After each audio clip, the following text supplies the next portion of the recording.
प्रभां वितरन् सदा विराजते नवभास्करः ज्ञानप्रभां वितरन् सदा विराजते नवभास्करः केन्द्रीय संस्कृत विश्वविद्यालय उदात्त गुणाकरः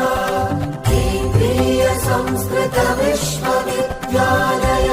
उदात्त गुणाकरः प्राचीनबोध परम्परा संवाहको बुधमण्डितो नवशोधबोध परम्परा परिपालयेऽपि च पण्डितः वेदांग वेद पुराण दर्शन काव्यशास्त्र सुधा